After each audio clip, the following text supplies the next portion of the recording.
here to take up the president's trip to the G20 summit and what to expect from his meetings with globalist leaders. Christian Whiton, former State Department senior advisor to the Trump and George W. Bush administrations.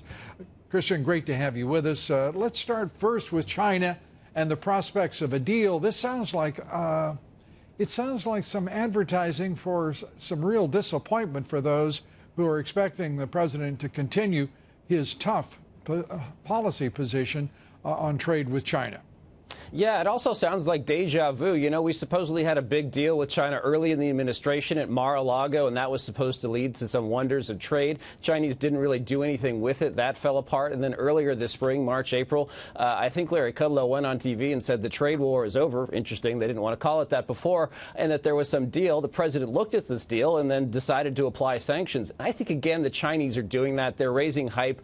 They're going to try and offer some framework and say we're serious this time. Trust us and just don't put the higher tariffs that are scheduled for January 1 or that second or the third tranche of big tariffs that the president has offered. But, you know, nothing really happens at the G20. And I don't think China is going to fundamentally change its system over dinner. Yeah, over dinner, nor has it shown any disposition to do so.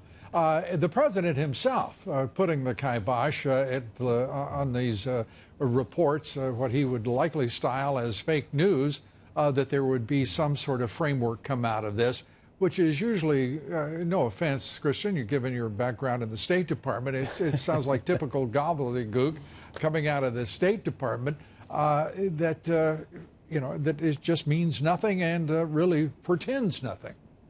Right. Well, and it also could be coming out of the Treasury Department. And as you point out, it's the left-wing financial press saying what they're hearing what they want to hear. But if you look at Xi Jinping having just crowned himself, he's in no mood to make compromises either. And it would be disastrous, of course, for President Trump to make a compromise that undermines the hard work he's done. You know, we've got all sorts of, in this administration, we actually have never-Trumpers within the administration who are working very hard.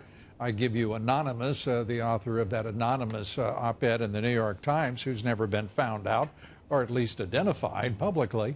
This is a strange time, and the president deciding today that he's not going to meet with Vladimir Putin because of his aggression against Ukraine. What do you make of it? Well, here again, we see the president is much tougher on Russia than his predecessors. Of course, the media still say he's soft on Russia. They say he's friendly with dictators. Obama and his Secretary of State, John Kerry, said they were going to get tough on Russia after Russia invaded Ukraine. The year after that, in 2015, John Kerry goes hat in hand to meet with Vladimir Putin, who keeps him waiting, and then they chuck it up for 4 hours. Trump has actually isolated Russia. He has armed Russia's opponents. He has reacted significantly, and he doesn't get credit. Well, you know, who else doesn't get credit is Silicon Valley and high-tech companies, big tech, and their relationship with China and their acquiescence, it appears, in politics in this country. They're not standing up supporting the president. They're not trying to forcibly, volubly stop the theft, hundreds of billions of dollars by China. Why not? Well, they see it to their financial benefit, I assume, although I don't think in the long run it is. You know, I don't think in the long run it's good for Apple that they were not willing to help the FBI unlock a terrorist cell phone, but they are willing to help China censor the Internet. All across Silicon Valley, they're complaining now that the administration, that the government is finally looking at Chinese here who are conducting industrial espionage, Chinese nationals who are viewed as overseas Chinese by the Chinese government. They are put under close surveillance. So are students here from China, and they are used as assets. And we finally are getting to the point where we're saying this is not good. This is being exploited by our adversaries and will harm our security. You know, if Silicon Valley got smart about this, send home the Chinese nationals, it would actually be better in the long run. They may have to pay Americans a few more bucks to do these jobs, but they'll save money in the long run because they'll keep their intellectual property. Yes, and there will be more people who would be able to afford an Apple iPhone 10. It would be, I think they would find, to their advantage. There's a new China study out from the Hoover Institution, and I want to read this part on the new China study, saying beyond economic, if we could put that up, please, beyond economic espionage, theft, and forced technology transfer, China also captures much valuable new technology through its investments in U.S. high-tech companies and through its exploitation of the openness of American university labs. There is absolutely no vetting of students being brought in from China. These Chinese nationals are an important source of that technology transfer. That's a nice expression for theft. It is a calamity that's befallen this country, and there is such a willingness on the part of the leftist universities to continue this. 20% of most universities, major universities, are going to international students instead of Americans to begin with. One has to ask, why is that?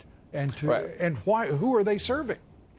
Well, they're serving the needs of their administrators. Of course, the professors are mostly left-wing, but the real, the mushrooming of staff of, 18 vice chancellors for diversity and gender studies at these universities, that's where the money is going to, a new building, not actual education. So, yes, add to the ranks of unpatriotic Silicon Valley types, add universities. And you know who really suffers are Asian Americans. We've learned, of course, from this recent lawsuit that Harvard, for example, has a quota on Asians that they're willing to accept, and so they'd rather Asian Americans.